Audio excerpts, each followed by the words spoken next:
Hello friends, तर स्वागत आहे तुमचं आपल्या या यूट्यूब चॅनलवरती. मित्रांनो, चॅनलवर नवीन असाल तर सगळ्यात अगोदर चॅनलला सबस्क्राईब करा, कारण तुम्हाला अशाच नवनवीन अपडेट्स आपल्या चॅनलवरती पाहत राहा. तर आता मालतीने इथे आजारी पडण्याचं नाटक केलं आहे इंद्रासमोर, कारण इंद्राने घरी यावं आणि तिची स्वतःची काळजी घ्यावी, ना की तिकडे राणीकडे आणि राणीच्या आईबुवांकडे राहावं आणि त्या घाणेरड्या बस्तीत राहावं, असं तिचं म्हणणं होतं. आणि म्हणूनच तिने आता आजारी पडण्याचं नाटक केलं आहे आणि इंद्राला बोलावून घेतलेलं आहे. तर आता इथे ती झोपलेली असते आणि त्याचनंतर इंद्रा तिच्या समोर बसलेला असतो. त्यावेळी ती हळूहळू डोळे उघडते आणि बोलते की इंद्रा, तू आलास?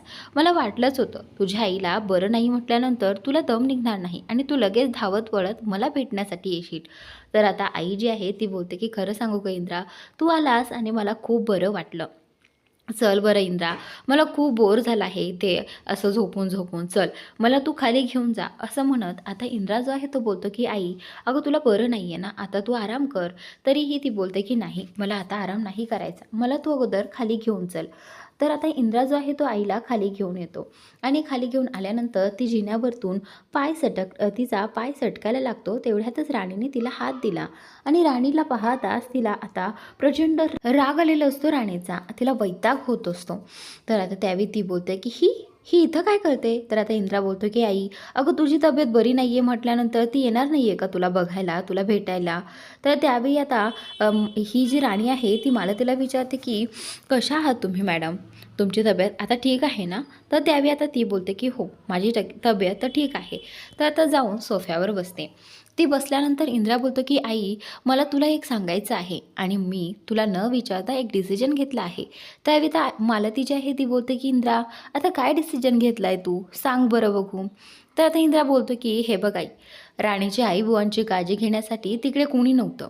कारण तिला राणीला तुझीही काळजी घ्यायची आणि त्यांचीही काळजी घ्यायची. म्हणूनच मी ठरवलं आहे की राणीच्या आईबुवांना इथं आणलं पाहिजे आणि त्यामुळेच आम्हाला तुझीही काळजी घेता येईल आणि त्यांचीही काळजी घेता येईल.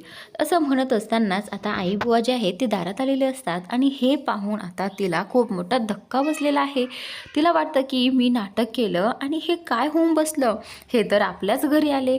तर आता तिला वैताग होत असतो त्या दोघांना पाहून. आणि राणी आणि इंद्रा दोघेही दाराकडे जातात आणि त्या दोघांना हॉलमध्ये घेऊन येतात आणि सोफ्यावरती बसवतात. त्यावेळी इंद्रा बोलतो की मला माहीत आहे आई, तुला हा डिसिजन आवडला नसेल, पण हा माझा डिसिजन आहे. कारण त्यांनाही आरामाची गरज आहे आणि काळजी घेण्याची गरज आहे. म्हणूनच आता ते काही दिवस इथेच राहतील. तर त्यावेळी आता हे पाहून हे जे आबा जे आहेत ते इंद्राला बोलतात की खरंच इंद्रा, खरंच मला तुझा खूप अभिमान वाटतोय. हे बघ, एका मुलासारखं तू त्यांची काळजी घेतोयस. लोक जावई म्हणून फक्त पाहुणचार करतात आणि निघून येतात, पण तू त्यांची काळजी देखील घेतोय, हे पाहून मला तुझा अभिमान वाटतोय. तर त्यावेळी आता इथे इंद्रा जो आहे तो बोलतो की ठीक आहे आबा, थँक्यू. असं म्हणत आता इंद्रा बोलतो की हे आपल्या गेस्ट रूममध्ये राहतील. तर मालती जी आहे ती बोलते की इंद्रा थांब, तू त्यांना सोडायला जाऊ नको. उर्मिला आहे ना, उर्मिला जाईल त्यांना सोडायला. उर्मिलाला त्या दोघांना सोडवायला पाठवते. इकडे उर्मिला त्यांना घेऊन रूममध्ये गेल्यानंतर राणीच्या आई आणि बुवाचा खूप अपमान करते. खूप नको नको ते बोलते आणि बोलते की तुम्हाला लाज वाटत नाही का इथे येऊन राहायला? थोडीशी तरी लाज बाळगा. मुलीचं घरचं पाणीही प्यायचं नव्हतं तुम्हाला आणि आज इथेच येऊन थांबला आहात. खरं तर तुमचा वास येतोय, इतका घाणेरडा वास येतोय आणि या वासाने मला उलट्या होतील.